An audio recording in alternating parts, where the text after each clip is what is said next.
Ka të tjera probleme të parkimit, si ka edhe shumë autobus të tjerë ose ka dhe jetë në komplet që të qështë të regulohet, dhe në kësisht të jetë në promovohet që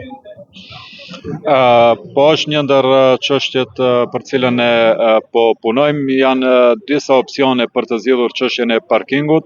Një ndër opsionet është tek pjesa e hamamit të vjetër që të krijon spaku 2 vend parkime për autobuzët.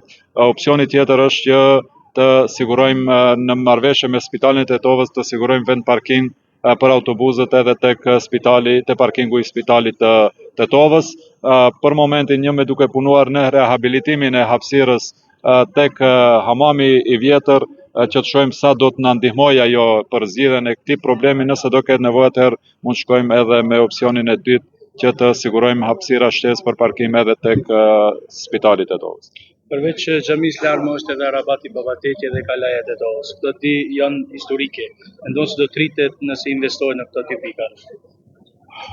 Po sigurisht që janë dy pika të rëndësishme historike dhe për vizitorët paraqesin një atraksion, por që të dy pika turistike për momentin do kisha thënë kanë konteste pronësore juridike, të cilat pamundësojnë që ne si komunë të interesohemi për të siguruar edhe mundësi restaurimi. Jemi në komunikim me institucionet që të zgjidhet ky problem dhe që Komuna e Tetovës të promovojë më shumë këto dy pika turistike për turistët. I keni dhënë edhe një premtim për shtëpinë e Alim Begut që shndrohet në Durrës.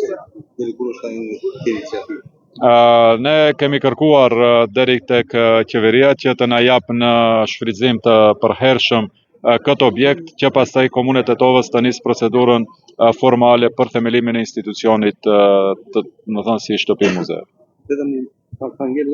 Presim nga qeveria që të na japë, sepse është pronë shtetërore, informatat që i kemi paraprakisht, ky objekt i është dhënë në Universitetit të Tetovës. Ne jemi drejtuar edhe Universitetit të Tetovës që të na mundësoj apo të jap pëlqim që ky objekt i kaloj Komunës Tetovës që të mund të shndrojmë në muze. Kryetarët dy herë paralajmëruat se do të dalini të i promovoni semaforët.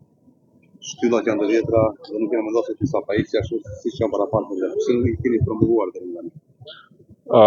Jo, ne vlerësuam që nga momenti kur është lëshuar në përdorim se gjithçka është në rregull, por nëse ka interesim nga mediat, unë besoj se edhe sot mund dalim me të sektorit edhe të shohim se në bazë të kontratës çfarë është realizuar aty dhe është realizuar në bazë të kontratës.